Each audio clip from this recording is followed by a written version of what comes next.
who's going to get hit hardest in the champion pools now? The question to watch, of course, one of the big things as we come into these game threes is your ability to really, really pinch down on a particular role. So many AD carries already played, so many that can be banned. Can make things just that little bit more interesting, particularly towards some of those kill lane options in bot lane, the likes of Nymaera and, of course, the Neela become that much more viable. Karth is banned. Thunder Talk, they didn't want to give that combo over. They couldn't make it work in the last game. And they can't play it themselves because they've ended up playing the Karthus themselves. So in terms of the farming junglers, TT can't play the Viego, they can't play the Karthus. On the other side, you can't play the Lilia, you can't play the Nidalee. Now you're looking at, okay, well, who makes it through next? Maybe we do go back to more some of the early impact junglers now. If you don't want to lock in something like that, that kind of Lilia for yourself.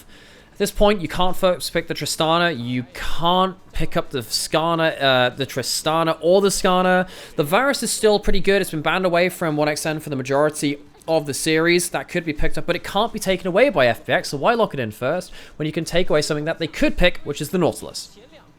Big brain thinking, of course, the Varus would be great. In a normal drafting sense, you would look that Varus in first, but you're right. It's already played, so it's a free lock later in the draft. Tristana, similarly, no way for Thunder Talk to pick that first pick, so Care may well be blessed with that very potent mid lane champion.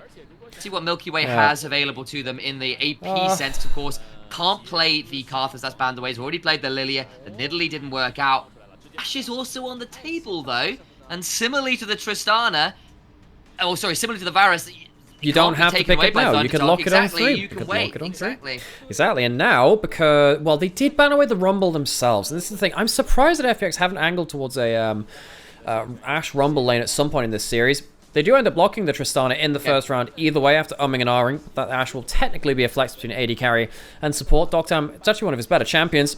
Wouldn't surprise me if it went towards the AD carry, even though technically it has been played way more as a support, and we assume it to be there at first. There's the Varus we saw. Consider for first pick before deciding on other options, considering the nuances and foibles of a Fearless draft. So that's locked in. And you expect something like a mid lane or jungle at this point. Wonder if the Talia rears its head. Yukal, one of the better players of that one of all time, could also be a flex towards Beichuan in the jungle. If you do want to hold that one over, it would be pretty valuable. Still instead going towards the Jax. It's a flex for Hoya does play it, but of course it can answer something like a Shinsao if they predict that coming through from Milky Way. If they say, look, you've had your AP junglers, we know you're likely going towards early pressure. Milky Way's Shinsao is very good. He'd be kind of self-counterpicking if you lock that in now. Kennen would be a bold call. It's only a hover for now, so we'll wait and see what they decide into. Of course, Kennen into Jax is something we've seen before. Your ability to get some of that damage through the counter-strike feels pretty good. We've seen it a lot in LPL in the first few days. It's an AP top laner, which, trying to find a place to find magic damage in your comp is kind of the name of the game right now in terms of draft, because you can find it a lot of the times in jungle. Of course, there are still many good mages which can be bought.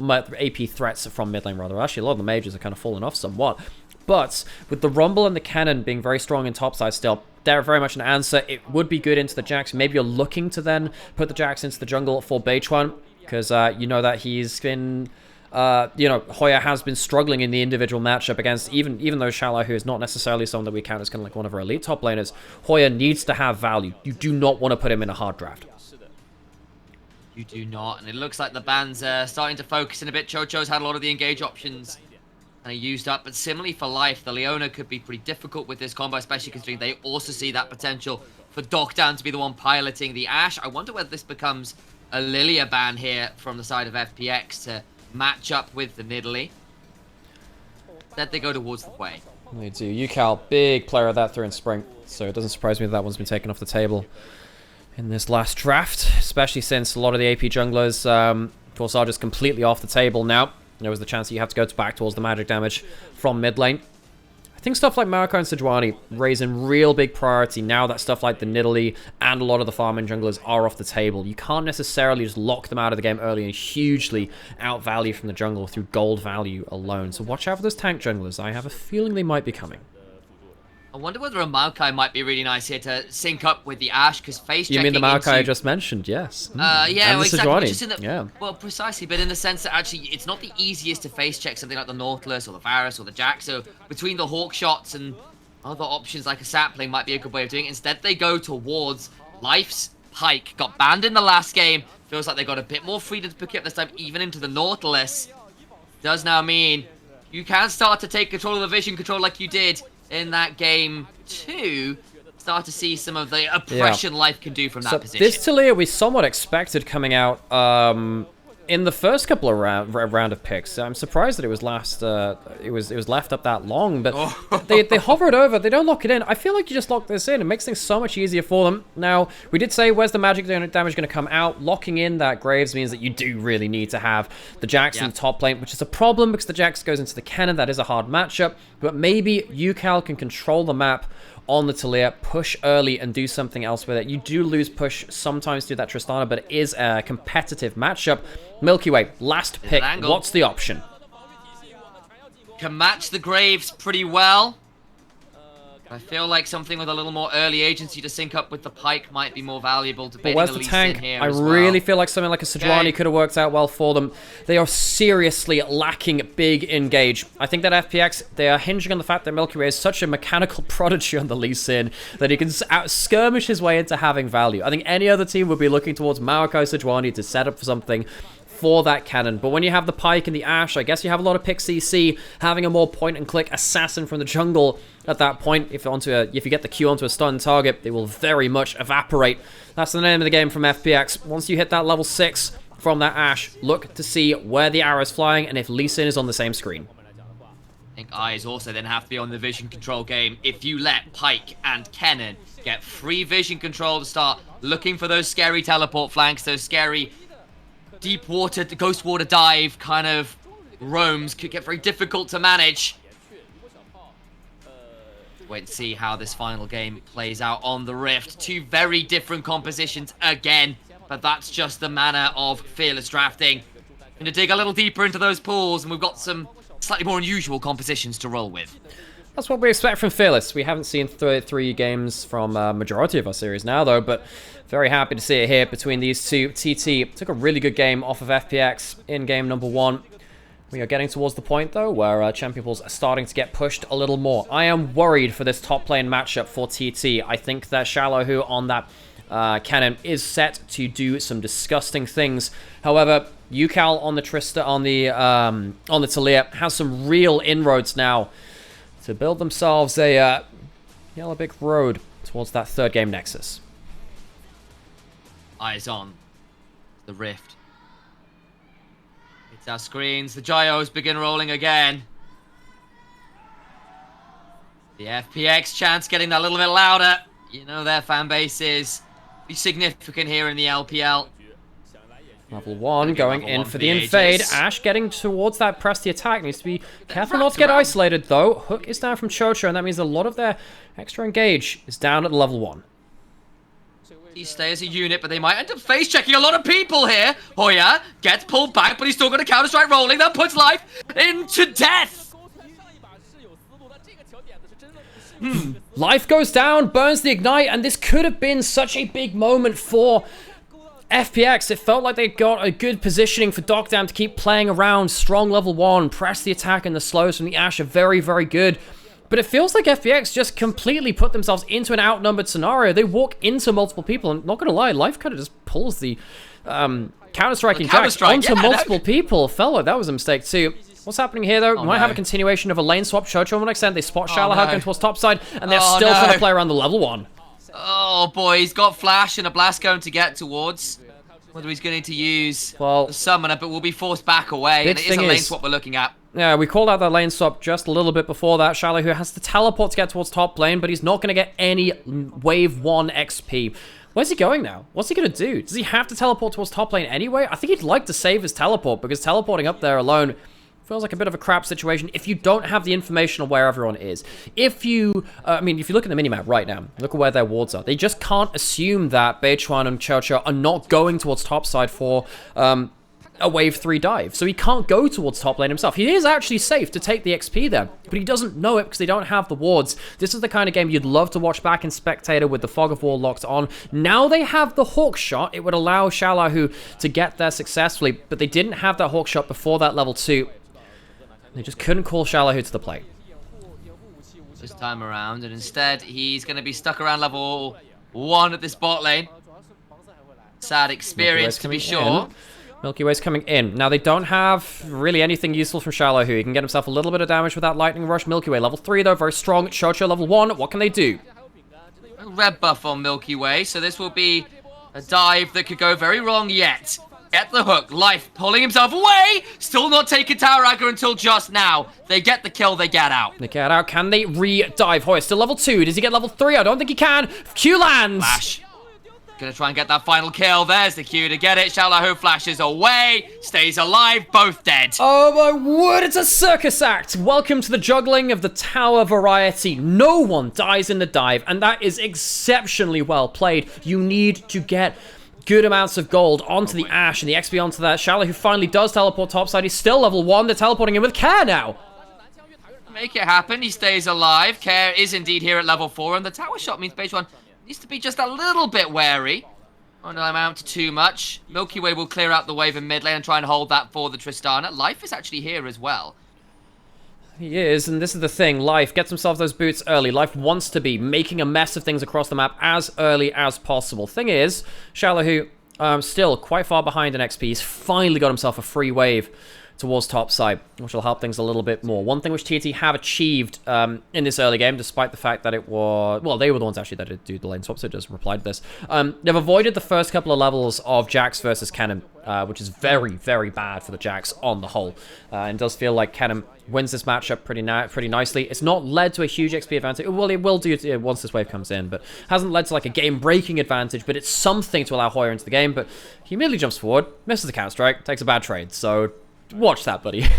And the Cannon's still 1-0-1 because of that dive bot side, so still has got an edge. It's just not as potentially egregious as it might have been otherwise. So an amp tone to boots on the other side is potentially a bit dangerous in terms of the damage differential, at least in these early moments. Yeah, worth noting as well that ranged top lane is pretty good into melees right now if they take first strike, because you just get a load of gold for free. That's exactly what Shalahu has done. Expect him to be getting that extra 15 gold on every proc. Pretty much on cooldown. Next big thing I need to look out for now is what is going to happen with the level 6 mark from Dokdam. I think as soon as those arrows start hitting people before you have luxury QSSs, before you have Merc Treads even built up as well from the case of some people, I think FPX can get Life's Pike really rolling too. Needs to snowball. Yukal coming top. He has level 6. No XP on top side. No flash on top side. Shalahu, he's dead, buddy. There's nowhere to go for this one. They're going to try and donate this one over to Hoya, you expect. He is given the kill. Think about lane swaps. Top laners often have less gold than the rest of the map. And now that Yukal is so far ahead of top lane, he has all the time in the world to roam up there. Shalahu going to lose a massive wave to tower. Despite the fact that I felt like the matchup of the Jax into the Cannon was going to be a lost condition for the side of TT, the early plays, even despite the dive bot side, have led to something. Batron jumps on in the river, has a smoke screen, should get out fine here. We'll see if Milky Way lands the Q. Flashed away from, so he's safe. Flash is required though, so Batron still going to start up the grubs, but theoretically at risk here. The difference is that something like Care is going to reset, so they don't want to start and fight for this, so it should just be free set of grubs for Thunder Talk, with the cost only really being Batron's flash. Batron, of course, fairly safe when he gets level 6 as well. You have the quick draw, you play from range, smoke screen's quite good in terms of disengage you, and then of course you have the level 6 with the mini dash back 2 on that level. Milky Way going to go down towards the dragon first. They have push in bot lane. They don't have push in mid lane, but Yukal without any mana won't be able to impact this fight completely the way he'd want to. Yeah, Milky was hoping to start up this dragon. Can't quite right now, and Batron and Yukal are here. Care is beginning to roam, but it's going to be a little later to the play. I think we might be looking at a skirmish, mate. Chocho, what can he do? Hook onto Yukal, but a hook in return. His life dies. Life again, not living up to his namesake. Flash on forwards from Milky Way. Can't land the damage required until just now. Now the fight can continue. Still, the 3v3! The heal! Just about enough to keep people up. Sorry, I apologize. That was the exhaust. Quite sure where that came from, but either way, it'll end up being a 2-for-1 top side. Hoya has the level 6 over Xiaohu right now. Chance that Hoya on the next counter-strike could get a kill here. His flash is up in a few seconds. Xiaohu being zoned off of getting level 6. And as we saw, the huge wave earlier means that the XP differential, so Hoya's actually playing out this matchup quite well. Has flash now. Xiaohu needs to be careful. Does finally get the level 6. Lightning Rush away. Big chunk into the Grandmaster's Might. There is the Slicing Maelstrom response, but a flash for the auto means still a trade of summoners. But Hoya are the one that gets to stick to the wave, and Xiaohu is the one that has to back him. I think there was just an extra mini stun which came through. You can get 2 successive stuns off a cannon with your ult if you time it right. It's a mini one, but it means the auto attack can't come through. Hook for hook trade means that the hook goes through the Talia, and it's the Talia unraveled to earth, and it completely shreds life. This Pyke is so hard to play unless you're hyper snowballed and you're already winning through HP advantage. And right there shows exactly why there is a difference in a lot of these hook champions. Milky Way, I mean, that's just a misjudged play. We expect better from Milky Way bluntly. This guy is an absolute insane player of the Lee Sin. We saw that through in spring, but I feel like today he had a good Lilia game. The Nidalee was not really impactful, even though he got a lot of kills. Felt like he couldn't win the game. This one, though, on his prized Lee Sin, one of his best champions. People talk about the Kindred, which of course is very notable. People talk about a lot of other stuff. His Lee Sin's up there too. Not had the impact he wanted just yet. And I finally figured out where that heal noise came from. It was Dogdam trying to keep his jungler alive. Didn't work out. And now this Graves, 2-0-1, taking a big lead in the game. Saw that game 1, right? Big lead from Beichuan, just playing out the farming game that little bit more efficiently against the Nidalee. And now on this Graves, with the Collector early, can really begin to turn the screws from the jungle position. And the thing about having that Collector is, do you see a tank on the side of FPX? I don't. Oh, no. So that's going to be a big problem. Even Milky Way going towards the Eclipse instead of something like a Sundered Sky, which can make him a little bit harder to kill in that sense. Xiaohu finally gets himself a good wave state towards his top side, and we'll be able to even up that gold actually somehow, some way. I guess that's because of First Strike. Definitely helps in regards to that one, but big moment for him. Milky Way going to get himself top scuttle. Going to walk his way down towards potentially this dragon. They're going to lose vision control here, though, and it feels like Chocho, with that vision control on his side, will be able to potentially do to them what happened to them with the Blitzcrank before this. Arrow into mid lane, and it hits! That's huge. Such a long stun at this point. They land the Q afterwards. Kick afterwards. It is so clean. The shot back onto Yukal doesn't make a difference for Milky Way's health bar in the end. And it is very crisp. Oh, Dogdam on Ashe. This guy made a name for himself in this pick in spring in the LPL. It was the Ashe Rumble bot lane from FPX, which saw them into beating JDG when it felt like they were one of the real best teams in the league. FPX put themselves into the conversation with that series. And once again, the Ashe here ends up paying off dividends for FPX. They're not content with playing it just in support role. Dogdam nails his first shot of the game. Important one too, and that felt very smooth once the arrow landed. Very easy to execute, and it's a big moment there to get another kill for Care on this Tristana. But 2 kills can definitely be a threat. We saw Yukal's Tristana not really get off the ground last game because of some early deficits. This time around, it's a little different. Grubs, though, being started by Thunder Talk. This would be a potential 6 grub option. They don't have the arrow just yet, which is a big part of the composition. Remember, they don't have tanks. If anyone gets caught out, things go badly very, very quickly. Chocho, really big part of that, which means that, realistically, they don't look for a big fight. They just see if there's any opening. They find there's none available, and they back off. That's 6 grubs and an early dragon, so Thunder Talk winning out in the objective games pretty easily. Go back into this replay. I mean, it's just great arrow from out of Fog of War. If you look at the minimap, there are no wards in the way there. It's a good mind game as well. Not directly on vision, but knows he'll be hanging out just about that. And the stun is so long range, from long range. Ends up getting the full kill down onto him between the mid jungle as well. Great play. If that happens again onto anyone else, it can be very, very dangerous too, especially if life is in the area to get extra gold from the execute. Still, the game remains once again neck and neck in the early game. The difference this time around is the objectives haven't really been traded. It's Thunder Talk who control those pretty consistently, and then you start looking at things like this Graves and you go, that could get tricky as the game goes on. But of course, the double AD carries. Snowballing just fine, getting some plates to their name, even without the grub buffs to work with. We walk back out onto the map. No objective to fight down here besides some farm and some vision. FPX, good vision control for themselves. some extra vision to play through. Shallow, who gets the mini stun, but not a huge amount of damage coming through. Hoya has Merc Treads and a Ruby Crystal, though, so he's not exactly able to do that much damage back. Shallow, who continuing to stack up on that first strike, using this matchup for what it's worth. Trying to just get this wave in, get the chunks where they can. Hoya eating more of that damage. The counter-strike can't block all that much from the cannon. Continue to try and play for some of those plates before they fall in a minute and a half. Sides against it, of course, because there still will be teleports available, so just want to stick around over long there, especially with the ultimate down. So, let's have a think about the next kind of phase of the game. Vision control is established by FPX. We talked about that being important, much like in the Blitzcrank game, and Ash Arrow coming out of Fog of War very deadly, especially with the follow-up coming out of it. Now we need to see TT. It looks like they're just grouping up to try and defend from that. It's much harder to pick off someone like a Nautilus than it is anyone else on the rest of the team. If he gets himself an Aftershock midway through the combo, making himself much harder. Here comes the arrow. This is what they're looking for. Lands onto Chocho, but will buff away through on the Q. Cannon. Teleport behind into the hook. Chocho not taking all that much damage, though. That's a lot of ultimates. Yukal, though, desperately low, has to flash out. Death from below. Yukal down for the count on the other side. The fights continue to reign in favor of Fun plus Phoenix. Fire and ash reigns over the entire jungle of Thunder Talk Gaming, who are grounded by the damage of FPX. It's not even a cannon flanking with ultimate. It's Shallow who comes in to cut them off at the pass, and life gets double resets. You need a big lead on these kind of champions before 20 minutes to justify this composition. This is the start of it. They get themselves some good gold. Hoya does get a tower on the top side, though. And it's not like FPX have themselves a huge objective bounty, you know? They don't have any of the dragons. They don't have any of the grubs. They're looking for kill gold and kill gold alone. And even then, at this point in the game, you did maybe want to wager the fact that they want more than this, but this is still a good start.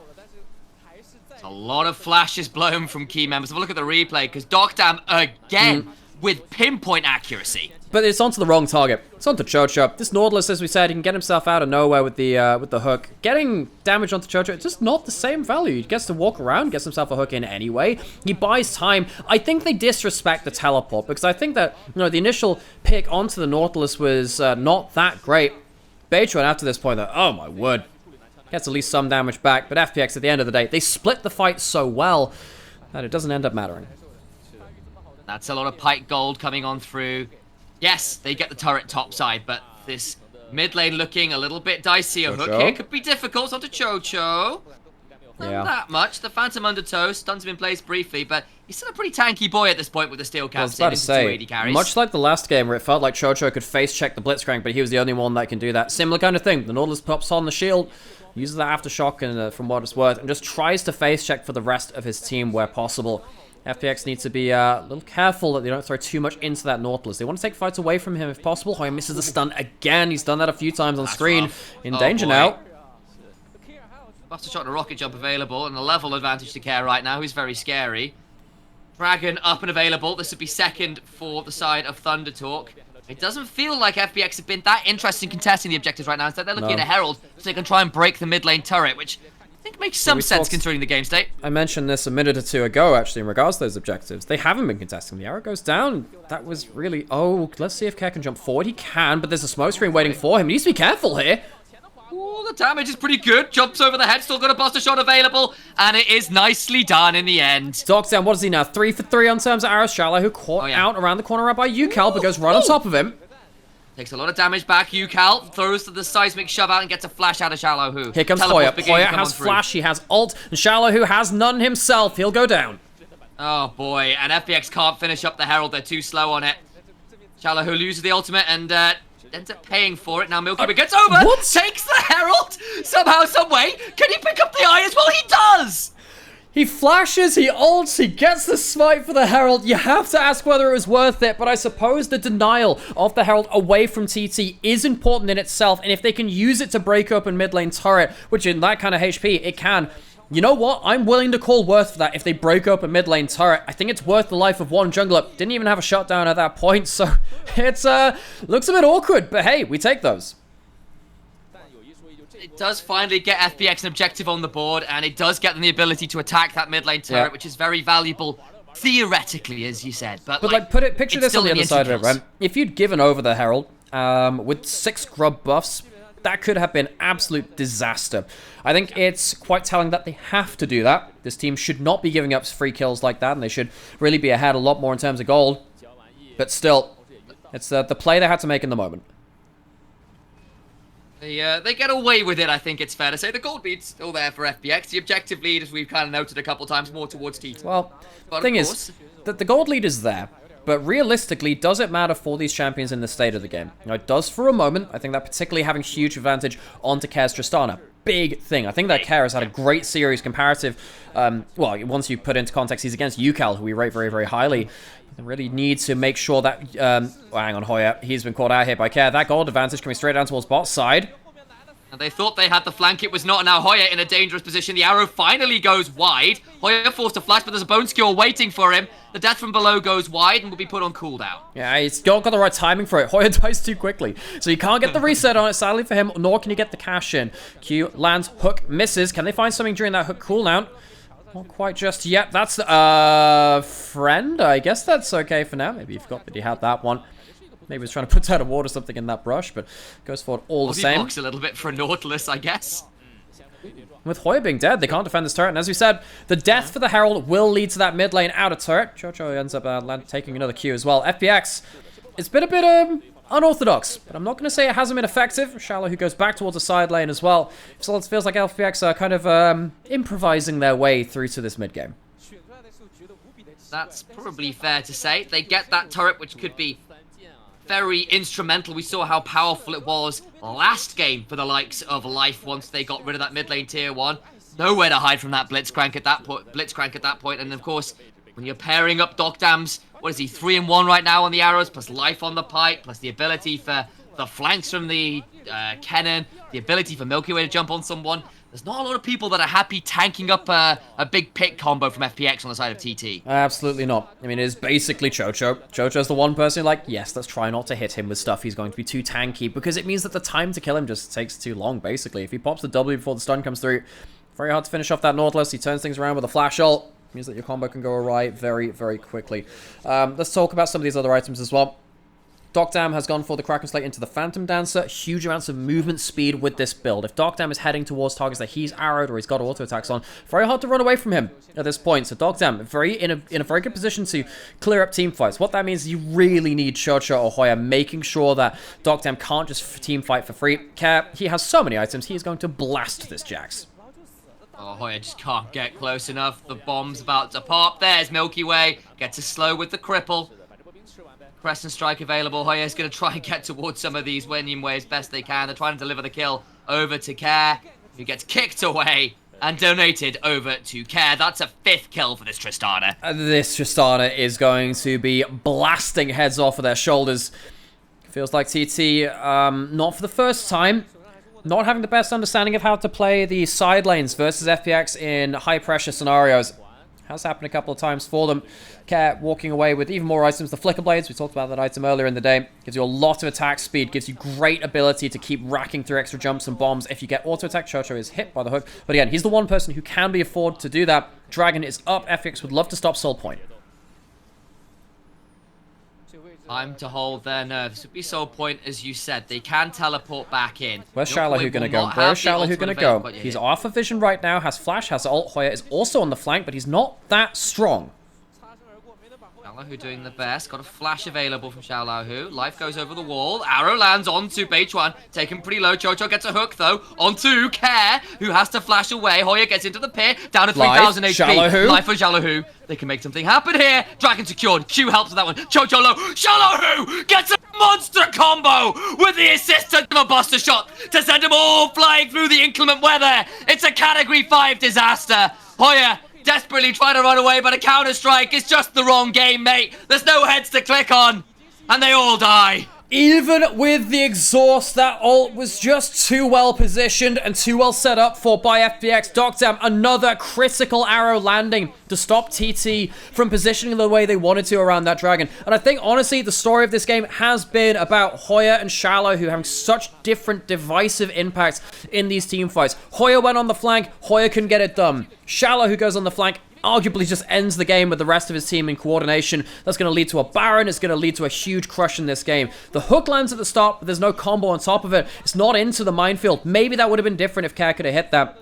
Big thing which happens just here, though, is the fact that, you know, the whole team of TT has to go backwards because of the arrow, because of the failed combo. Hoya can't do anything to stop Shallow. That was the job he tried to have, but couldn't quite manage it. We'll ignore that ultimate for now. They zoomed in on that as well. Chinese observers, they are very, very brutal, Sam. We'll say that. Question mark pings, but from the observer room instead, as Hoya finally taken out, and it's a full ace for none. I mean, that's just a bad sign, really, for Thunder Talk, who currently all thunder and no talk.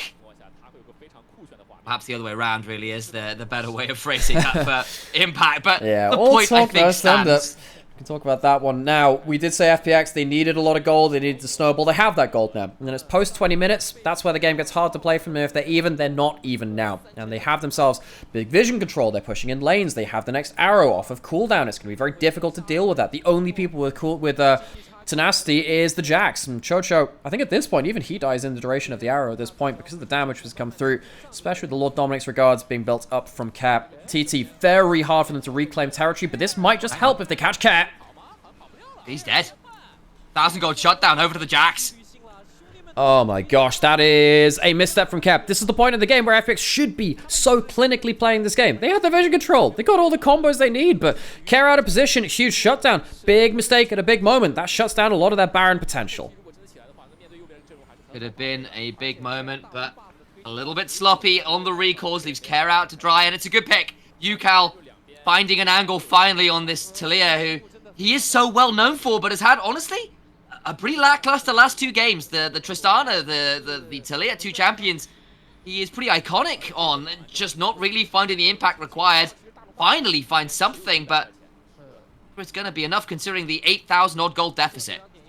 I mean, the 1,000 gold onto Hoyt to get him a little bit tankier. Yeah, it does make a difference, but will it make a difference in time to change the game? Goes towards the Frozen Heart, which will help against both of the AD carries from FPX. TT, use this time to break open. This will be objective bounty plus an extra 700 gold from that tower. I think it's about 800 to 900 to get total through that. 440 spread between the two people there. The arrow's coming through. The arrow doesn't cancel the back. Tries to be a prayer, but can't quite manage to land the arrow of faith. Man, you began to wonder, didn't you? I was like, that looks like it's on target, and just about in time. Otherwise, I think that would have been a very dead Graves.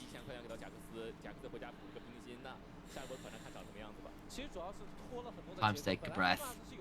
Baron power play over, plus or minus 99 gold, apparently. Though I think that might be one of the Baron times where it doesn't include the initial burst of gold you get from. No, it does. These ones do. I think we've had that one before. So FPX really actually, especially giving over the 1,000 gold shutdown, not able to get that much, especially with the tower going down too. I mean, you can understand it. 1,000 gold from that. And then also getting the extra 1,000 from the inner turret on the bot lane. That's a lot of gold to give over. FPX not getting what they wanted from that point. And as we said, they need extra gold to make things work. Shallow, getting some good damage back there. But feels like FPX need to find a way to get these AD carries into the confrontation. This Pyke is going to start being harder and harder to play. If they ever give up vision control, that's when TT will come into their own. Easier said than done, though, of course. You look at Pyke's vision score and you understand. He has a sweeper and an Umbral Glaive. Got a sweeper on the Tristana and, of course, up for the Kennen as well. Your ability to just consistently blank out areas of the jungle. Very hard for Thunder Talk to manage. Of course, Beichuan as Graves. Still theoretically threatening. Arrow wide. Little look, of course. They're all opportunistic, right? It's on such a short cooldown at this point. You can be pretty free with the shots. TT still have objective bounties. During all of this, they have the objective bounties. And already it feels like they're not in the world's worst spot. They've got themselves some extra vision. We said that could work for them. Shallow, Flash, has ult. He can be the difference maker. Needs to be careful of the exhaust. Chocho holding on to that one, of course.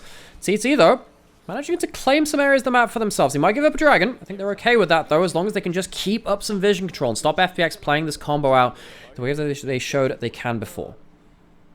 Yeah, of course, as you noted, starts up the dragon by themselves. They'll bring over Dokdam to finish stuff one off in short order. It's done. The cost of this...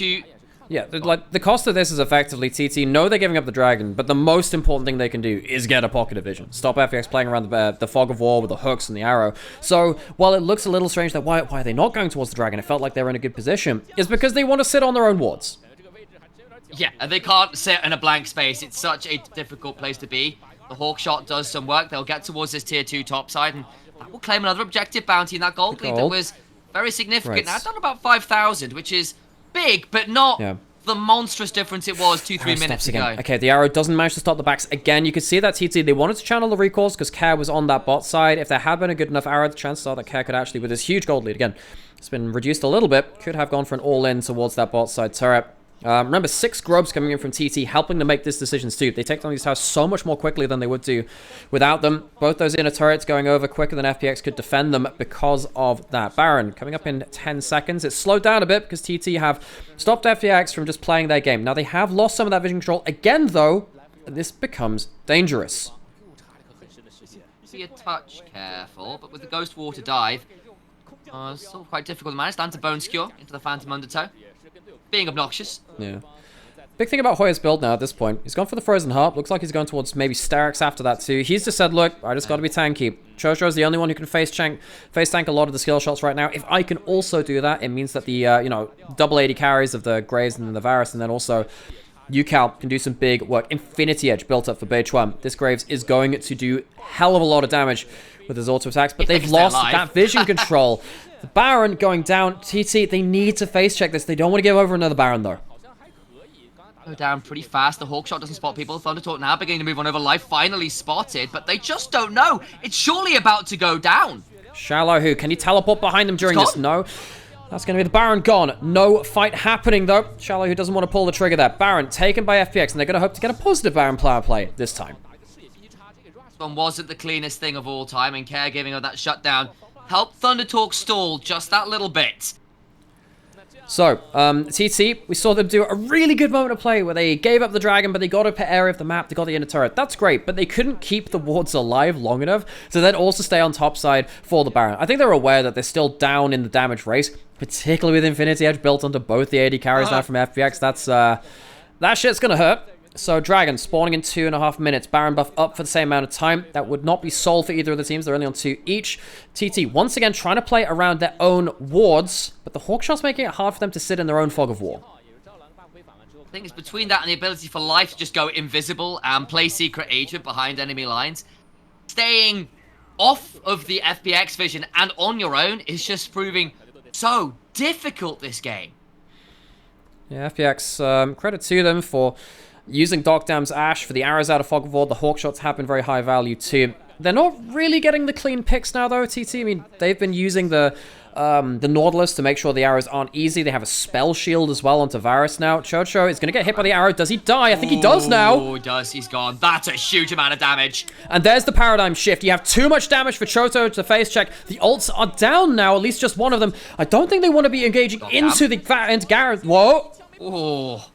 Doc Dam has to flash out from the potential burst from Beichuan, who can't quite get the kill, but it's flash healed down on the Ash. Yeah. Bot lane, we look. Shallow, who, alongside the Pike there, Bones Cure doesn't take off the Edge of Night.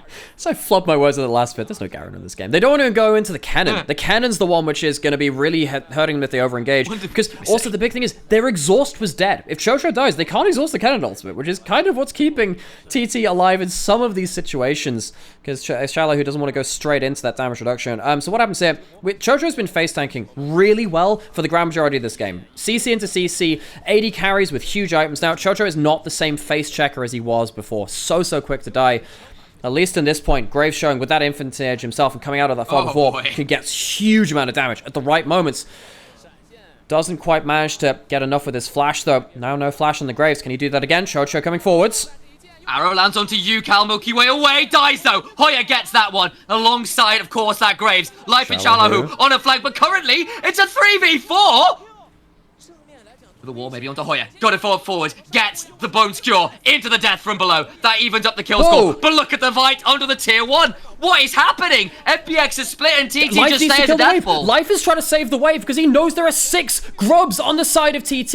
If a single minion makes it past, that might even be the game against the Baron buff. While all this is happening, Shallow, who can't find the flank. He has ult, he has flash, but he doesn't have an angle into the play. TT, they lose Hoya, but they can go towards the dragon, get themselves to 3, and despite the gold lead, what did we mention earlier? Gold leads on some champions just don't transfer into late game. Pyke is one of those picks. He does get one in the back end of this, but he can't influence the fight in the same way as the Nautilus. So consistent at finding that initial engage. Yes, the Ash Arrow goes straight onto Yukal and stops it being a complete wipe from him, kind of comboing up an extra person into the play. I think FPX are kind of lucky that Hoya gets kind of blasted by the end of this by Life, because this could have been a game-ending play if Life doesn't get that kill and end up killing the wave afterwards. I think that genuinely could have been inhib, maybe even the game. For sure, and Chocho lands 2 max range hooks. I think Carey's going to feel a bit aggrieved. That lollipop hitbox catches him that second time around. Shallow, who once again on the flank has that flash, has the ult. We keep mentioning it because they're very, very important. Exhaust though, being saved by Chocho. Arrow comes in onto Chocho.